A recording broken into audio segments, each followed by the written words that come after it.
It's so good to see you for a full review of the Cadillac XT4. It has to face the test on the German Autobahn. How does it rate to the bigger XT5? How does it rate to the German manufacturers? Let's see and let's go.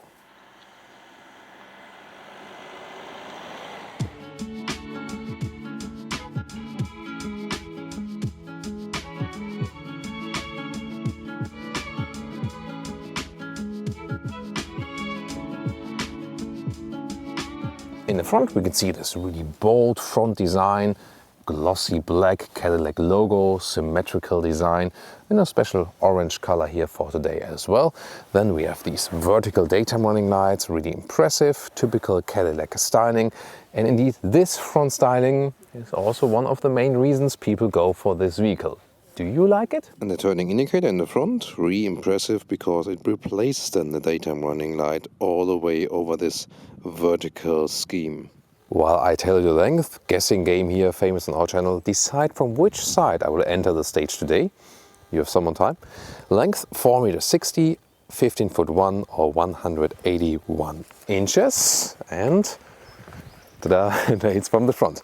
So you can see here this side profile. The color is, by the way, called Autumn Orange. Cadillac logo here. It's more like a Transformers style, right? Isn't it? Then crossover wheel arches. Wheels come from 18 to 20 inch, 20 inch optional then, and these are also 20 inch style here. It's the sport trim level. The sport trim level also upgrades the normal base suspension to an adaptive suspension, which then varies according to the driving modes. We'll soon find out more about that in the driving part.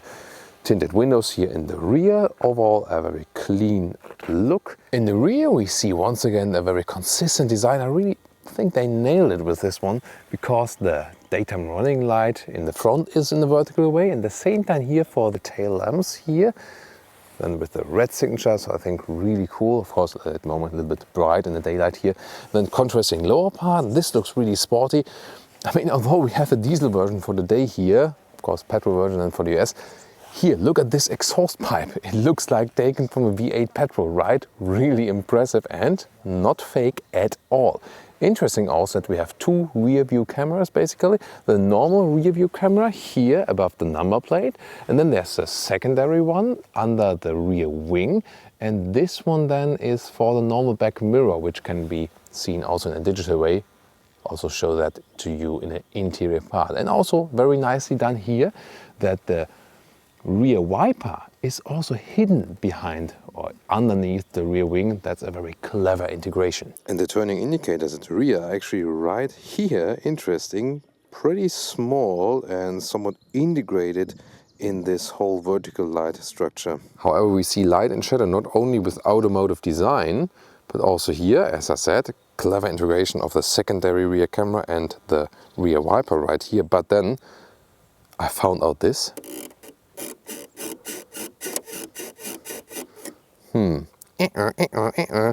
Not sure if the Cadillac engineers were maybe distracted thinking of something else while building this.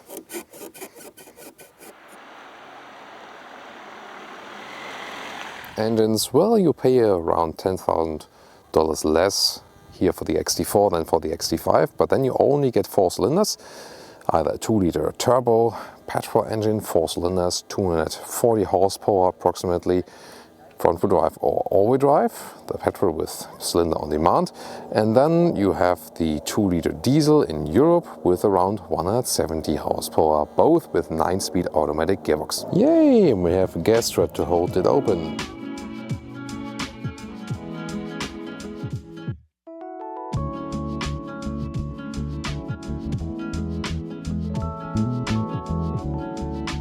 Car key looks like this, nothing new. Flat and with a matte design. I think it's better than this high gloss design, definitely. Then door closing sound. Oh, actually quite good. Inside of the doors with a soft touch leatherette. Lower part then is hardpack. And here on the inside of the door you can decide if the rear electric hatch will open in the maximum height, 3/4, or off. This interior today all in black, but there's also a bright interior styling available, and the seats in black or bright also available animal free with a high grade leatherette. This one however is the one that also has animal skin shares, but it's hard to differentiate indeed. So steering wheel, typical Cadillac design with logo in a symmetrical style. Left side then here to control the cruise control. Right side, for example, for the volume. And we have an interesting carbon fiber style here for today in this sports trim. Here you can control the head-up display for the height, up and down. Also nice clicking sound. So that's a good build quality there. And also an easy way to control the head-up display while driving. Soft touch dashboard here and also here. So that's what I like so far from the build quality. Getting inside with the famous Autogefühl shoe tip, of course. We don't want any dirt in the vehicle. So, and you sit already quite upright. In the front, it doesn't also make too much of a difference to the XT5, for example. So you already have this upright SUV driving position. Steering wheel up and down in an electric way. Also electric control for the seats we have here with the electric lumbar support. And so overall, for even for tall people, quite good position. 1.86 m or 6'1". And this is the headroom I have left then. This one equipped with the panoramic roof that does cost you some headroom, but then it also gives you a lot of light perspectives. And what you can do is you can close this shade for more sun protection like this, and on the other hand you can also open the whole thing here to leave more air in, and you see the opening is actually quite notable. Interior overview, once again, soft touch dashboard right here, it's very nicely done here as well, so very good interior build quality. Small 8-inch screen, but I think the size actually, is still enough. There's a practical home button, so you can always go back to the home menu right here. Found this still cool. And also here the climate unit is somewhat still manual. Turn on the engine, you can see it even a little bit better. So easy and straightforward user interface. Seat heating, seat cooling here in the lower area. Not possible both at the same time though. Steering wheel once again with good handling. Controls, told you more about that earlier. Then here analog gauges still, and in the middle part you have a screen 4.2 or optional 8-inch and higher trims. Soon also more to the head-up display. Further down here in the middle part you slide this open to put your smartphone in, but this is a very narrow space, so you have to squeeze it in, and USB-C and A to control then, or to connect then to Android Auto or Apple CarPlay. And here, shifting lever, 9-speed automatic gearbox. Cup holes are not adaptive, but quite narrow here also. Then you have another choice to the touchscreen. This in the lower area here, this turning and pressing knob.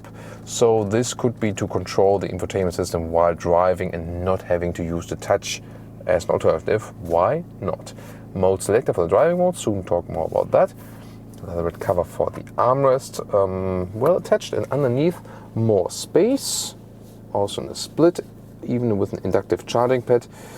But then again, you mostly would have the Android Auto and Apple CarPlay cable connection anyway.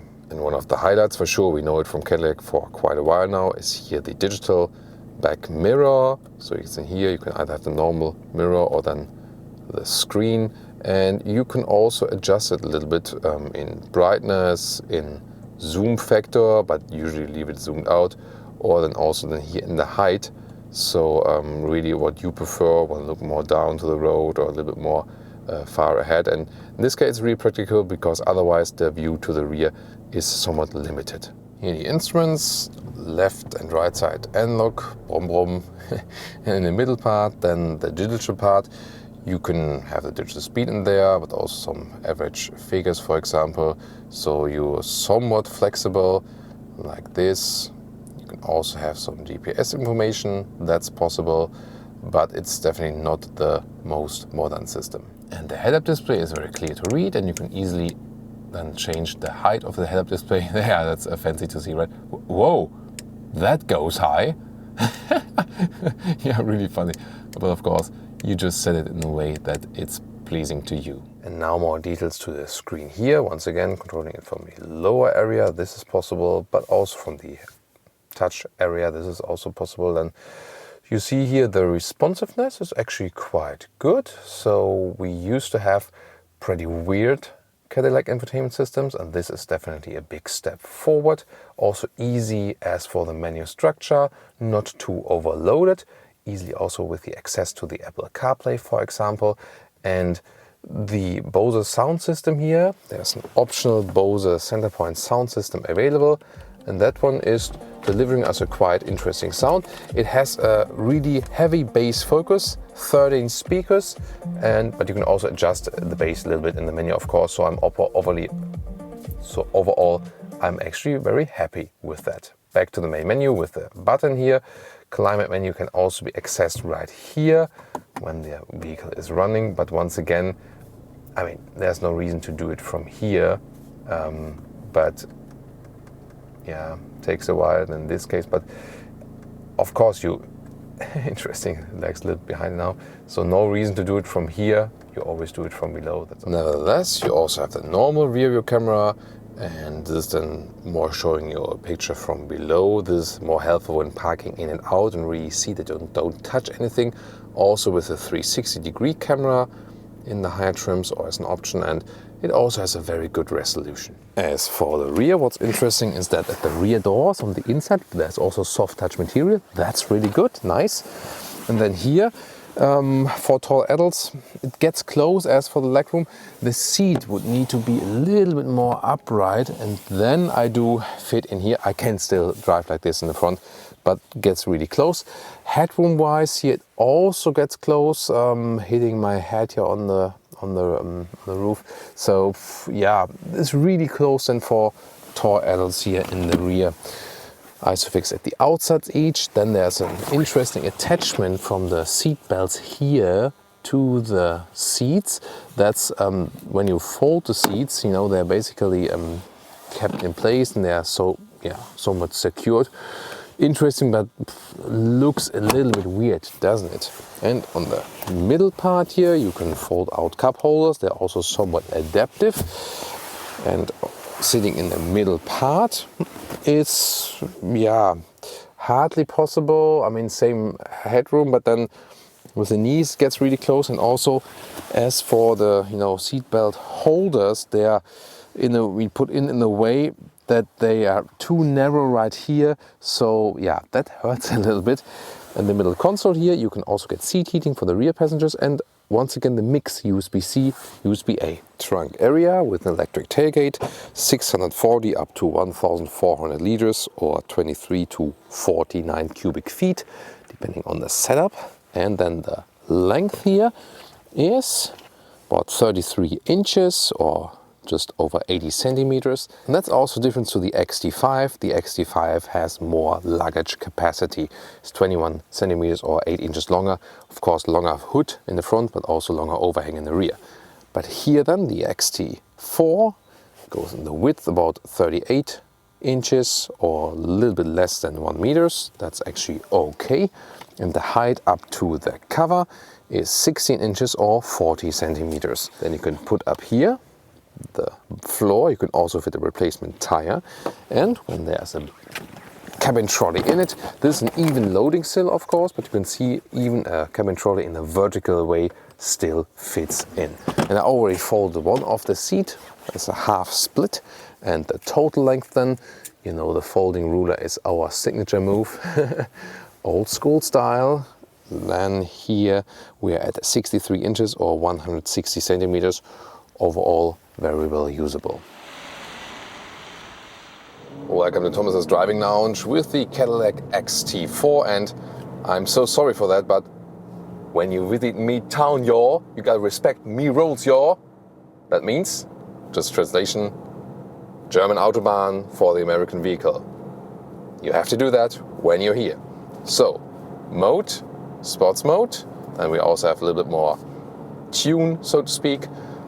Gears are turned up higher and so on. Everything optimized for that.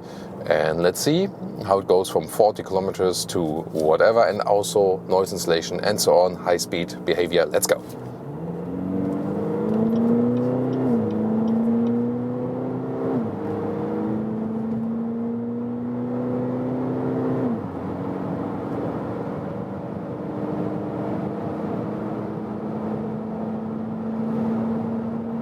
that's 150 kilometers an hour, so like 90 miles an hour. Yeah, of course not the biggest acceleration, didn't expect that here. We are driving the European available diesel engine for today, but there's also a 4-cylinder. In the US you get the 2-liter turbo petrol engine. That's also a big difference then to the XT5, where we get the 6-cylinder still. That would be a reason to pick the XT5.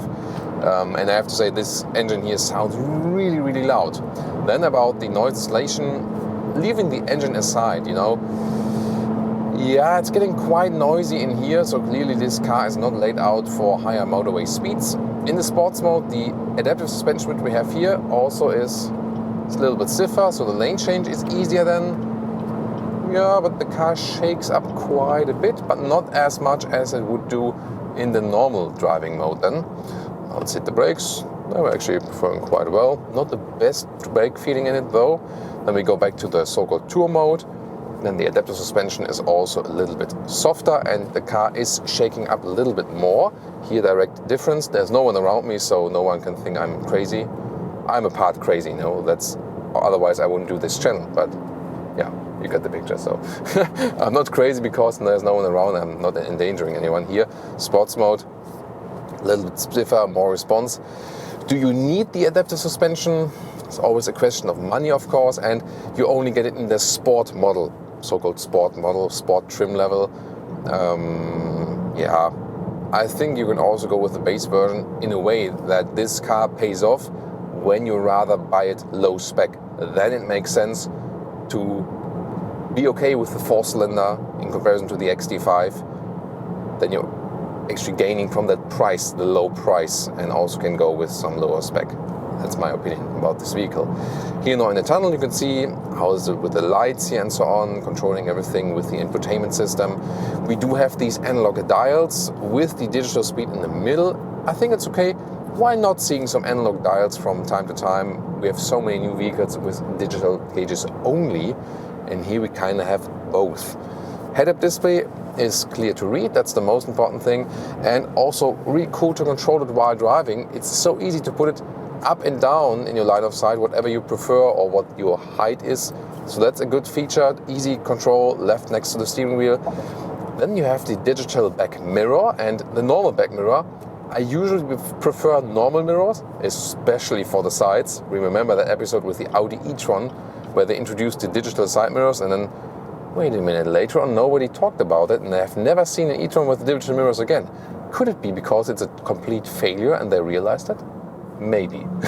Yeah, but back again then. For the side, it's really bogus. For the top here, it's a different thing.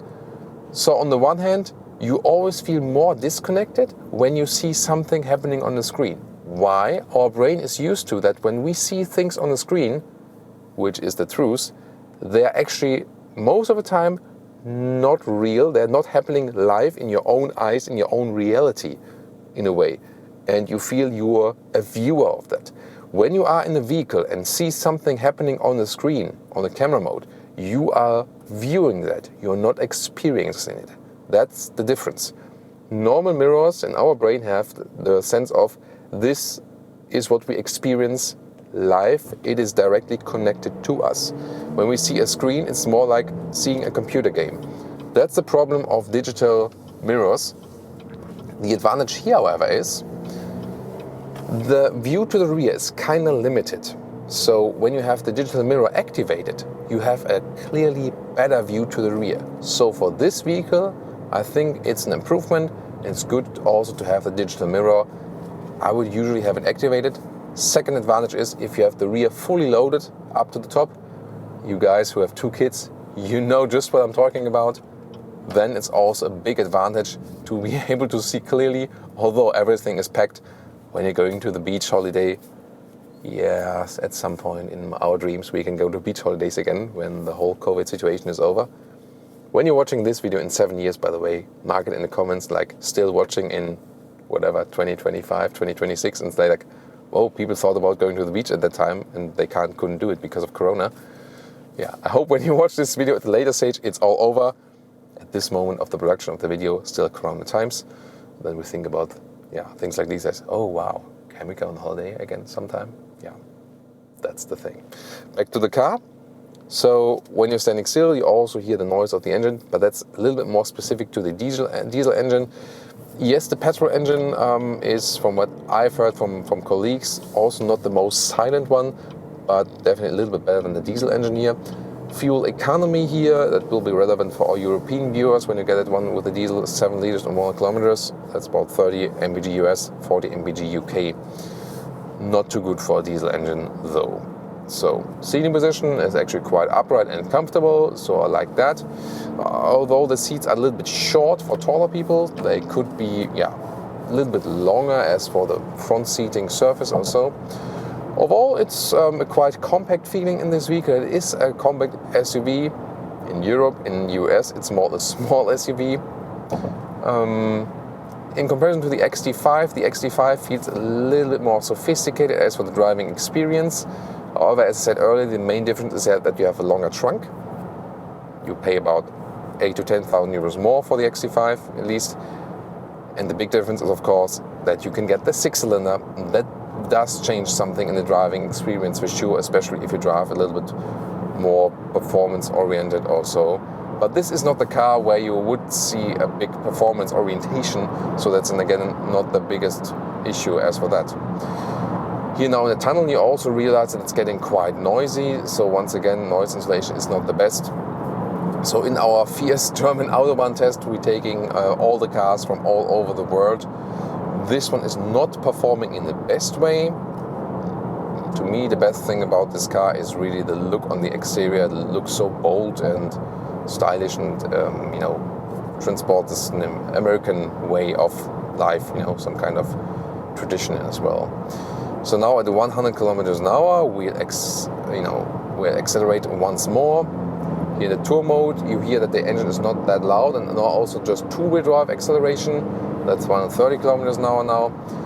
So different driving modes here. Tour mode stays usually in two-wheel drive mode, so front-wheel drive only. And so the rear tires can be decoupled, like in the Quattro Ultra all-wheel drive by Audi. Front plus rear on demand. Then I have an AWD mode. This is then where I always get also push from the rear, which feels a little bit cooler while driving, but it's also using a little bit more fuel. And then the sport mode, which is also of course occupying the rear wheels to get best traction on the ground, to get the best of the acceleration out of this vehicle. And then there's also the off-road mode, which is also then messing with your ESC and so on, that you can get better out of loose stuff. So good to have these driving modes, definitely. Really have to say it's quite loud in here, so noise insulation is not on top of the game. Suspension so far is actually doing a quite good job. So also when we had some bumps on the road, it wasn't getting way uncomfortable or something. So that was also quite okay. Visibility to the front, the A-pillar is quite thick, but overall in this area is actually okay. And to the rear, I really enjoy the digital mirror right now because this is definitely giving me a clear view. Now getting off the motorway, and I haven't talked about the steering, and to me it actually feels quite good. It doesn't have a big dead zone area, it reacts, gets a little bit more progressive to the outsides, so actually I'm quite happy with that. Maybe it could feel a little bit more naturally, but also in comparison to the competitors I think it's actually quite fine. Rest of the controls while driving, climate unit is easily accessible, still with this manual function, so that's good. On the steering wheel, can make it louder or more silent with the volume, that's okay. Adaptive cruise control we have also set, and that's easy to control here on the left side with your left thumb. This rubber surface here for the button is not the best as for the build quality, but you can live with that. Adaptive cruise control this car has. It also has a blind spot monitor. I couldn't pay attention to that yet on the motorway. Maybe have someone overtaking us? No, yeah, I think when we were in a tunnel, probably you have to scroll back and then see if that did flash. So it's built in the side mirrors when the car is overtaking you. So that's they offer the most important assistance systems here, and so far they're also doing a good job. The lane keeping assist wasn't that intrusive so far, but if you feel at some point and saying like, this is really annoying, You can also easily deactivate it here while driving. There's this button where you can deactivate it. You just have to hold it a little bit longer to deactivate, so it's not like click on, click off. Hold it for quite a while, and the reason for that is probably that they say like, yeah, we don't want people to accidentally deactivate it. But then again, you have to say, okay, if that's not that straightforward as for the user interface and yet you have to hold it quite a long time, is that maybe more distracting then? So yeah, that could be a thing.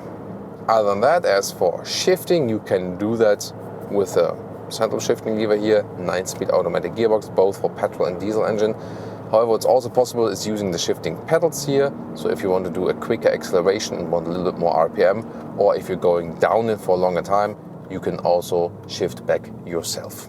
And now our agile driving up the hill, up to Autogefühl's peak or Thomas's peak, not Pike's Peak for this time. So, and we're going up, see a little bit more about the steering and so on, and actually that the car is a little bit more compact and lighter and smaller is of course good here. Yeah, I mean you move less vehicle, less weight, and that indeed feels lighter than the XT5, for example, for sure. And if you now compare that with, for example, the BMW X1, the Mercedes GLA or the Audi Q3, that's probably a thing where it sets, where the Germans are set most apart. They just have better driving agility. So I think two things. Again, never said that German cars would be the most reliable one, and I'm not an advocate of the German automotive industry. Just by driving it, I can see that they are more agile to drive, more fun to drive, and the look and feel of the interior is better than we see here in the Cadillac. These are two facts you can definitely say, no matter where you have been born, so it doesn't matter that I'm a German or not. It's not that it's not fun to drive here. I enjoy driving every single vehicle. It's actually quite good, and why not? But it's not a very special drive and not also a special fun driving experience.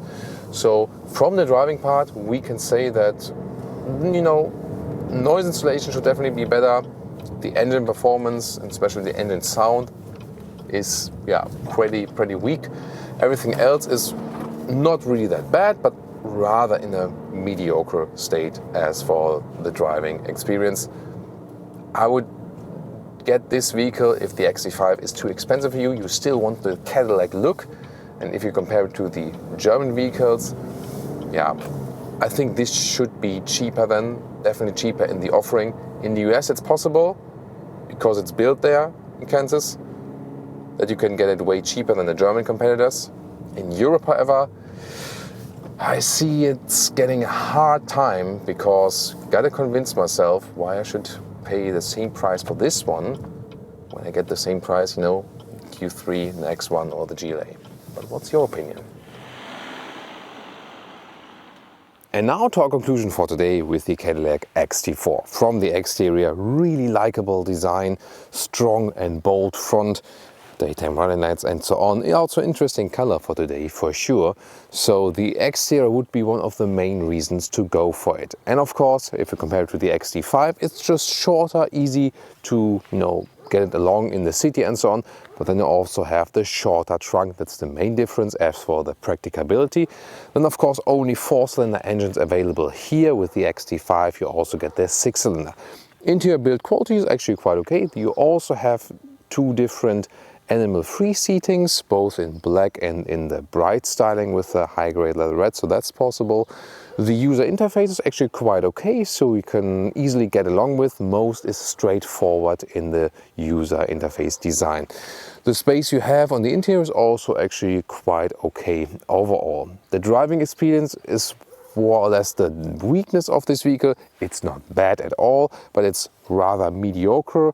Steering is actually quite good. Suspension is also okay, here with the adaptive suspension for today. Engine performance, especially here with the European diesel we have here, is really not that good. It's not that performant. It's also extremely loud. So the overall driving experience, not a fan of it, but it's also not bad. The question is really about the pricing. In the US, you can actually get a quite decent pricing, even below $40,000 US, and then it can make sense as a, as something different to the German premium manufacturers, and also as something small to the XT5. In Europe, the reason would be to drive something different. Hardly anyone has this car in Europe, so if you want a special exterior ride, something to say like, I'm driving something different, that might be an argument for it. Driving wise and from the look and feel perceived quality, it hardly can set anything against BMW X1, Mercedes GLA, or BMW X1, Mercedes GLA, or the Audi Q3. So yeah, that's more a question than of uniqueness. The German premium manufacturers are definitely delivering a better driving and more agile driving fun experience. So, but I hope you enjoyed nevertheless our German-ish test for this American vehicle for today, and I hope to see you also tuning in next time.